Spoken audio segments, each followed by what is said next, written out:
nakola ntya nnyo Katonda nampa ssente naŋŋamba nyina emitwalo 18 simanyi oba zirikodinga olimba tezirikodinga nsindikira Sala Musite beera nga Maama Ronaldo natunulira maama gwe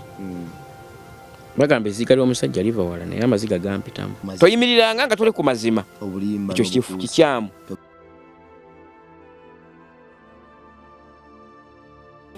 otakudde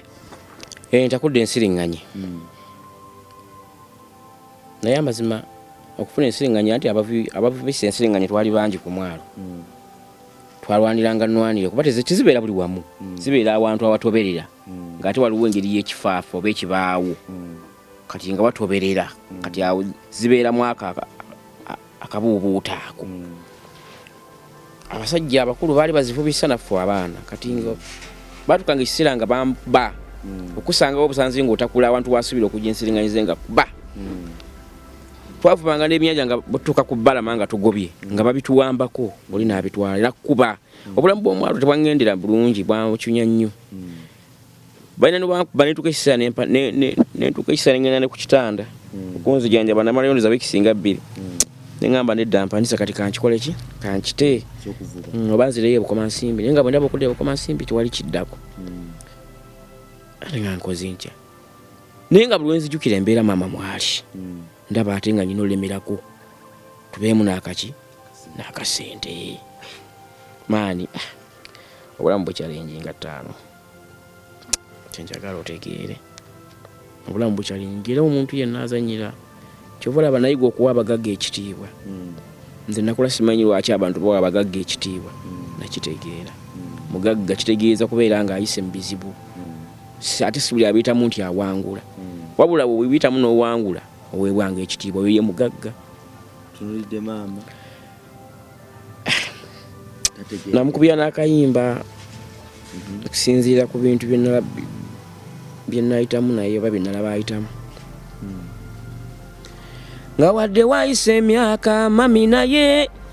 totya nnina okuwangula awawakanirwa lumu ndituukawo nga kyeputege ekipulimo nsindikira Sala Musite beera nga Maama Ronaldo essaala y'omuzadde kikulu toko ansabye maama wadde waayisa ebbanga mami naye totya nnina okuwangula awawakanirwa lumu ndituukawo nga kyeputege ekipulimo nsindikira Sala Musite beera nga Maama Ronaldo essaala y'omuzadde kikulu toko ansabye maama nga wadde waayisa emyaka mami naye totya nnina okuwangula awawakanirwa lumu ndituukawo nga kyeputege ekipulimo nsindikira Sala Musite beera nga Maama Ronaldo essaala y'omuzadde kikulu toko ansabye maama nakayimbanga true story era weekali ng'obulumi bususse nakayimba ng'obulumi bususse mu process eyo maama wange yali mulokole ye si musiraamu yali mulokole kati ebiseera ebyo yali asaba nga alina kyakiwaasabira bagiyita Lambo Miracle Center bambi ng'ennaku ye gyagiwummuliza yatulekanga mu nnyumba ey'ebifaafa etaliimu gye bakubamu ebiwempe n'agenda okusaba kati nagamba nga mukazi ono kireka bambi ennaku bwe muluma ng'agenda mu kyaki eri okuwanjagira Mukama kubanga gwe tuwanjagira tewali mulala nasalawo mwegatteko muŋŋambe maama lwaki nange gye ntwala endabye bwe musaba munnange ntandika okusabanga ne maama mu kyaki eyo kyaki ya Miracle Center Lambo nange nenfuuka omulokole obisira mu buvuddemu ogoberedde maama ndaba ngoberedde maama yawumulizanga ennaku kati gye nsanga omusajja yali ayimba ng'ayimba kadungu kamu nga naye bamwita Kafeero Pawulo bambi oba abeerawa olunno nzija butya bwe ntandika okuyimba kyobadde wakitegeddeko bwe ntandika tugenda mu maaso tutambule. Kati omusajja kyesikunyumiriza kanzirako emabega katono. Bwe ndali ku ssomero abaana bavanga ku ssomero nga batutadde natulanga ku ddirisa kati nga mpulira ennyimba naye nga n'ennyimba zirwa basudde zibayimba ebintu bino nange mpulira nga asobola omanya okubeera nga owulira ekintu era nze okuva obuto ojja kubuuza nja waliwo omuganda wange anzira kuba mutanakawe ya Sharifa oyo abimanyi obulungi nakula buli kye nakolanga nga nkiyimbamu akayimba waliwo akayimba ke nayimba edda bakayitanga kayineemu nga tekalina makulu atali kayineemu n'entale tuutu tajja kujja eyo bya kito naye ndowooza Mukama nga alaga abantu nti oyo muyimbi nga nange simanyi nga bwonnyiiza nkuyimbamu luyimba bwe mmala okukola emirimu ng'era njiyimbamu oluyimba olulaga nti njimaze naye nga nze simanyi nga mbikola bwe ntyo so kati njagadde kuddirayo nti nalina waliwo amaanyi g'okuyimba ku nze ndowooza naye nga simanyi kati nyingira ekkanisa tukomyewo nsaba Kafeero Pawulo ng'ayimba naye nga n'omusajja byayimba ono nange mbisobola nga muli mu mutima nkiwulira ekintu oba okiwulira munnange waliwo Kafeero w'okukizingo ow'okukizinga yali yajja ku kizimu yayita Pawulo Kafeero ng'ayimba za Pawulo Kafeero ng'ayimba akadongo kamu naye nga wa gospel nga wa gospel ne muganda ebikyali wange ebintu by'oyimbira mu kyaki munnange mpulira mbisobola kati ebiseera ebyo nenjagala nnyo n'ennyimba za Pastor Wilson Bugembe waliwo obuyimba ebiseera ebyo bampitanga kayero oba okamanyi n'ennyimba endala wakyaliwo essuubi okubeera Mukama kye yantondera okuba nazaagala nnyo neŋŋana ebino ebintu mbisobola naawe leka munnange bwakeera ku makyanga ngamba maama naye olaba nakizudde nze nno ndi muyimbi maama omanyi bwe yanziramu yaŋŋamba mwana wange oba wakizudde kyekyo bw'oba okiwulira oli muyimbi maama obusabati bw'obutafaana obwo mu bigoye ebiyulifu ebyo maama yavaamu obugagga nga butta ku lulimi lwe n'akulangirirako yakyogera bw'oba oyagala ojja mukubira esitemu tumuteke kulabwe ne mugamba kange nengula ekitabo ne peeni kuba mpulira nsobola okuwandiika ebintu n'embiyimba nti genda ogula ekitabo ne peeni oli muyimbi nze nkiwulira nange bw'oba bw'oyogedde bambi nenziruka nagula ekitabo omusajja bamuyitanga musiraamu ku olwo olunaku natandikirawo okuwandika oluyimba lwe bayita endiga za Yesu kuba jjukira nali mu kyaki lwe bayita endiga za Mukama sikyalumanyi lwonna naye mmanyiko obugambo kati endiga za Mukama ffenna Yesu yatuyita okutujja mu nsi nga kyayagala tuwonye amagombe era tuwanguze n'ennaku y'ensi lwali utambula lutyo ngoyina emyaka emeka sikyajula gyali mito nnyo bitono ndowooza era 17 nga 17 kati endiga za Mukama ffenna Yesu yatuyita okutujja mu nsi nga kyayagala tuwonye amagombe era tuwanguze n'ennaku y'ensi Mukama mwesigwa kwe kayimba kenasooka owandiika tugende maaso kawandiise kuba mu kyaki nnyo nkujjira obadde otya sesuna ate suna nsumulula nnyo tugende maaso ku sande y'olwo ennyini olunaku lunakawandika sirujjukira naye sande yaddako nyingira ekyaki mbagamba bannange Mukama yeebazibwe nafuuse muyimbi nyimba gospel nti kikubyewo bakuyita linnya kyolwo kizinga era azizi kasujja azizi nze amanya gange tegakyukangako nkikubyewo naye ngaekyaki talina bivuga balina ngoma nangalabi ngambagamba mbana njagala mpeerezeemu mu kayimba kano nga bagamba ate tuganyeeko tebalina microphone tebalina wadde ebivuga munnaye nga batandika engalo naawe n'omwana w'engoma jjukira kalinga kangoma nganda mu lirikisi n'omwana w'engalabi ng'akuba nga sitandika kati endiga za Mukama ffenna Yesu yatuyita okutujja mu nsi nga kyayagala tuwonye amagombe era tuwanguze n'ennaku y'ensi sente maama mwali mu kyaki atudde atunula omwana ayambadde atya olwo ate era ayambala bulungi nga bwe yajjawo engoye engoye zeyakwandiririzaamu ziri ngera zabeera yalinayo endala nga 3 naye nga zeziri era ziringa ziri kwegamba nga ne bwatakyusa kuba okwambala ebituli n'okyusa nodda mu bituli oba okyusiza atuddewo olwo maama mulaba atudde kyaki yalina obutebe buno bwa foomu Oba maaso bamabega. Maaso mama kubadagala nnyo tula maaso. Wamugamba ko nti wali n'oluyimba. Samugamba nina muganda wandiisa oluyimba. Tugende mma. Kati awuliriza. Munnaye nkusesaaki. Kayimba nga nakakamalako bwe nti verses. Okala kuba bambi nakeerabira ebitundu. Abantu banfuwa omutwalo gumu mu kasanvu. Azizi. Okyazina ompeeko. Nga nzijewa. Ekyali kuolwo ekyaliwo nga avudde mu kyakyo ekimanyi. Kulia paka mbuto kubaluma. Waliwo n'omukazi gwenzikira bamuyita Maama Rebecca bwakyaliyo. Yasooka okumpa 2,000. Eyasumulula abalala. Kigula Lugi. Maama Rebecca. Mukazi era asuubula mukeno bwakyaliyo. Simanyi. Tugende. Munnange nga nfuna okukkiriza mugamba wamandi muyimbi. Olaba nnyimbi olimba olusooka ne banfuwa gumu kasanvu. Ndi muyimbi kyamuddamu nakunsonga. Ntandika nempandiika olwokubiri. Nzijukirako nako ebitundu. Olwo nnaate ddo nfuna omukisa nti ku lunaku olw'enduyimba waliwo ne ka crusade kulambu ku mwalo. Bakuba ennanga. Lwali ludduka luti era nalwo nzirako obutundu butono. Mukama Kabaka Katonda tweyanziza okutujuna omukwano gwo mungi ekitiibwa kyo kingi tunakusinza ebbanga lyonna. Nyimba z'eddiini nova muzino ze mulwanirire. Ledda konna kuyitibwa konna kuyimba. Kuyimba. Bannanga abantu bangamba omulenzi ajje ne ku crusade e Kaziru waliwo kyalo ekiddako bakiyita Kaziru. Emyaka 17 baserebu ku kizibu. Jango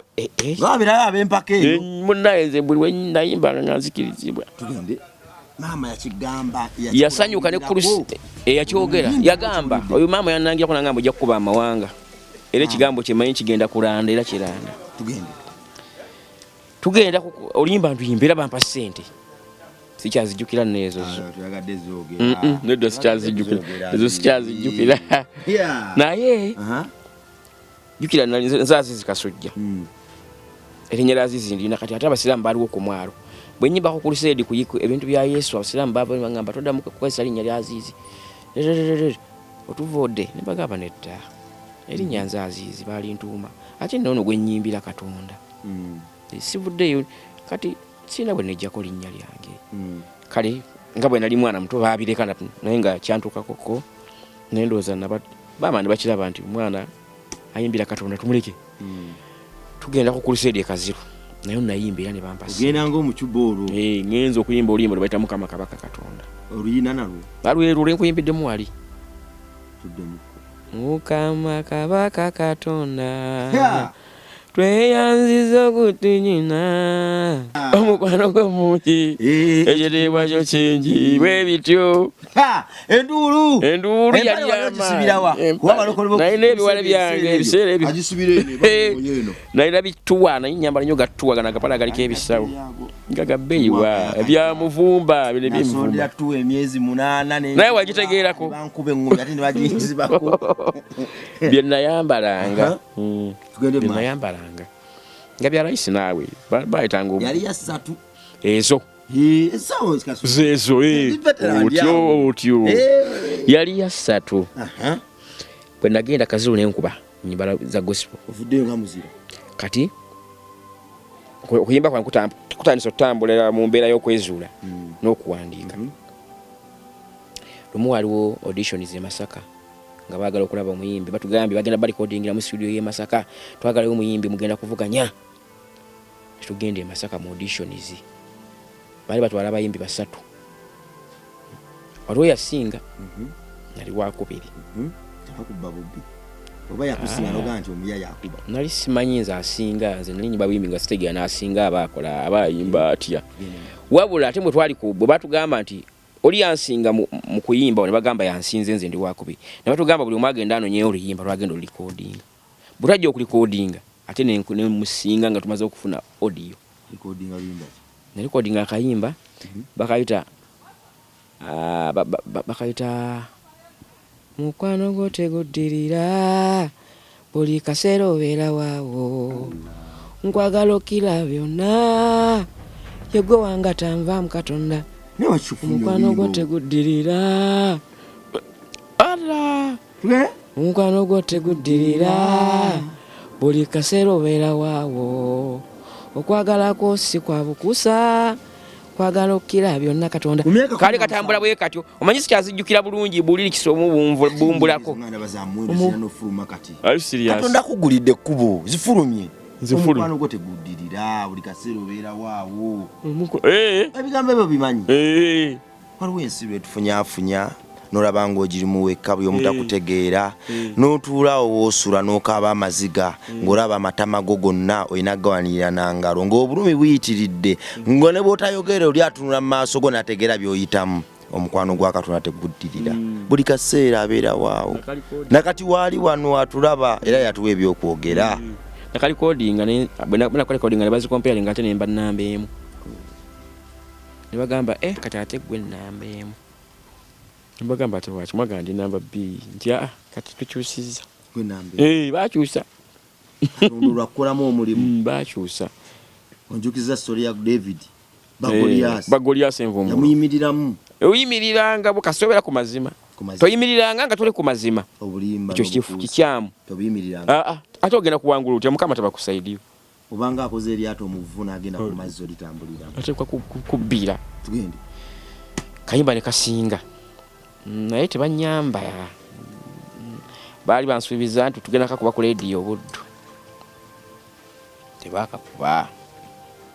tebanyamba azira toni yali akolera eyo teyaliwo nze simanyi oba yaliwo kuba nze nali sibamanyi nali sibamanyi naye nakayimba kange nabeeranga nako nga bwe nkayimba ku kyakyo manyi gwe essanyu ku ngoma eri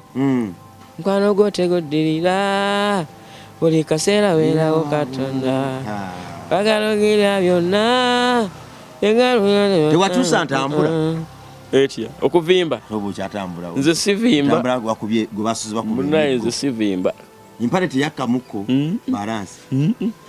sivimba manyi nakola nze sivimba nakola ntya nnyo Katonda sivimba nze buli ekintu kwako ne bwe kiba kinene sivimba ne bwe kiba kyamannyo nga kikyalenjinga ate sinafuwa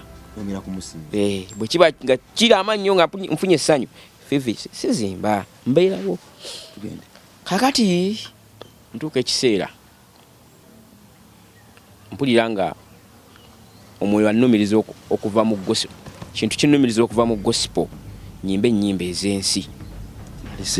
simanyi naye nagambye buno buweereza okudduka ew'omusumba nakuteako emikono nakubamu omuzimu ogwo tegwali muzimu tegwali muzimu waapi kakati neŋŋamba maama naye maama mpulira nga njagala kuwandikayo oluyimba nga si lwa gospel yakaabirawo ne bw'otakimbuulira ekyo munnange teyakaaba maama wange oyo omulaba buli kye mugamba nzikiriza yaŋŋamba kasita otawemula yimba kuba oli omuyimbi ayimba ku byonna bwatu be yaŋŋamba naye kasita otawemula mugamba naye maama olaba nyinza owemula te naye ate tosobola kuwemula nga mpandiika akayimba bakayita Kamuyoola ako nno nakalikodingira Kampala Kawempe Kamuyoola tugende mu maaso kansabuliremu nakawandikire ku lusozi waggulu ku mwalo mukamukwano gwange Kamuyoola mukamukwano gwange Kamuyoola mukamukwano gwange Kamuyoola mama akawuka Kamuyoola namusanga Kampala omupaka enkadde nze yali ambuze nga simutegeera ono nga yenna yasiiwuuka nga mbutuufu akusobera Kamuyoola bwe kuteeramu oluyimba lwe natandikirako kuyimba bwe mbanga nakimeekinga nenkuwako ku TV nenfuna n'erinnya mu kuyimba nemba nga olwaleero ebyange byonna mbijje mu kuyimba ate gwe ndowooza olina kuba obanga oli otya Brad oyimba myaka 17 obanga oyimba ennyimba ezikola amakulu esaawa mullo ffe ng'ezaffe zetwasookerako nze zimu nazile liitinga nga ndaba oba nali nnyimba biki so kitegeeza ki nti Brad oli talented Katonda yakumanya yayamanya embeera yonna gy'oyiseemu ne gy'onaayitamu ne gy'oyitamu essaawa zo tolina kumalamu maanyi kubanga oli wanjawulo era osobola okukiba osobola okukyusa ensi okozesa amaloboozi era osobola okuweereza Allawo Katondawo n'oyimusa ne fulaga y'ensi yo ng'oyita ku microphone tugende mu maaso kati akayimba ako nja kunyumiza butya bwe nkalikoodinga bamala okugamba maama nemugana naye olaba mami kala kayimba kenagamba okuwandiika ak'ensi akatali ka gospel n'akamazi nanga anyimbiramu ne muyimbiramu nanga akalungi oyimbe ku siriimu mwana gwe nga bwe kuba kaalimu n'okukubiriza abantu okumira eddagala nangamba ogenda kukola otya olimba olutaga olulikodinge wakirufulume ndabanga olimba olugenda okubaako kyerukyusa obulamu bubambi ng'omuzadde nga yendooza yali alaba hiiti maama manyi kyeyakola yayasa akabokisi nampa ssente nangamba nyina emitwalo 18 simanyi oba zirikodinga olimba oba tezirikodinga naye nsaba oluyimba ogenda olulikodinge maama teyagulamu suuka yali asula atya era oluyimba lunasooka okulikodinga ng'ogyeko luli olw'audition zaali ssente za maama yali asula atya yali asula bubi kiwempe teyagulamu kabaawo yamenya akabokisi nga ndaba ngatto kasigala yambala obusapatu bwa bbulu ne redi teyakola mu nviisa wadde ebisigo by'okwesiika yali musiiwuufu wadde okutandikawo ka bizinesi kubanga emitwalo 18 gyagitandikawo omudaala gw'ennyanja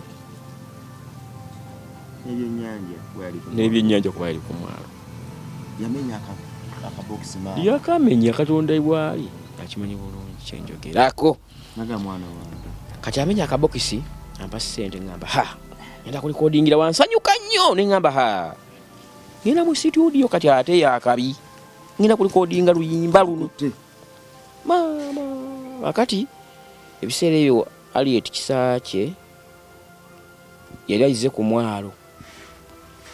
okukuba endongo waliwo shoye nga sina likodinga obusente nabutereka nkyanoonya butaba ngendo likodinga nga ntomera omusajja gwe bayita Kiyingi Alfred oba omumanyi so nakati akuba nange wa Geoffrey Lutaya biseera ebyo yali atambula ne Aliet Kisakye wali awo Kiyingi Alfred ojamulaba wali neke nyini akimanyira kinjogerako akimanyi namusinkana kumwana mugana ne brother kimanyi nze ndi muyimbi nsaba muntu ali nkube endongo mu bandi yamu mbunganzo ndaba nyina nagenda ku stage gunyina ngamba Kiyingi olina ennyimba ziwali kuliko mugamba njagira nnyimba nga sina likodinga nga bwe munkubira ebivuga ngamba nita so ko likodinga tumanyi oba oyimba mugamba kati nkoze nti okulikodinga nambuuza olinamu ku ssente nemugamba ye inamu emitwalo gyange 18 nangamba nga nti ninnyo naye kulikodinga ennyimba mmeka tugambe 10 namugamba nyina olimba lumu lwenawandika naye wabeerawo omukisa nsobola okuwandikayo endala nangamba kale wandikayo ennyimba nga 3 ojje nazo tulabe lwe tunalondamu olunaba lusaana olikodingi nampe namba y'essimu Kiyingi Alfred bwe naddeyo okuwona empandika oluyimba olulala lwe bayita wanjagalira mu bwavu bwange nempandika n'akayimba awo akalala bakayita Tracy zonna nkyazimanyiko obutundu kuba obwongo tebuggwerayo kubiraako ko wanjagalira mu bwavu wanjagalira n'ebivuga wali obyekuyamba otyo era nga bwolaba njagadde nkikukolera wano wenyini wanjagalira mu bwavu bwange n'oguma maama kale waleka abagagga n'osiima nze obulungi mwe bwakuyinga n'osalawo be nange nkwagala okiraba mbi abalala leka tusigale ffenna wanjagalira mu bwavu bwange nakali akatrese neziwera 3 owulira nga bwempandiika bwetyo obuyimba Kiyingi namukana nemugamba nga wayise nakusa nemugamba nazimaze ennyimba ziyo ziwandika nozikwata mutwe sirwawo nemugamba njagala kujja nengamba wenasana emyaka nemugamba ntwala 18 naye njagala ndikodingire akiro ndikodingireyo 2 munasigala mu manja njagala kulikodinga zeto lwako tezongera naye tenjagala oluyimba lwako 2 kome mbe na 2 kome kukizinga bampulire era bwe nadda bampulira munnange kiyinga ngamba kale ojja kulinnya emmoloko gye Kawempe bayitawo ku 5 ku Kobiru ndowooza omanyiwa munaye nga nkuba essimu nga ndagira nga tuke Kawempe ku 5 oyambadde otyo abantu saagala obalwiso baagala kusekamu nayina ebiwale waliwo bino bijini ebyali ebigaziwa amagulu wansi nga loketoli n'akasaati kange kaali kamyufu ka katogi nga bugira bwoti omukundi gulabika naye nga mwendi n'ennumba Kawempe awo bandagirira studio bali bagita Salviki ndowooza naye kati ekyaliwo yaba Martin naye mmanyi gyali kiyingi musangawo ne Martin atuuka ssaawa nga 12 bangamba walidde nti ne bagala namidde kyali nga asobola okufuna ekyokulya ani akuwadde oyo najjamu n'akasente kange aka transport kwe nalindya ovubye nvubye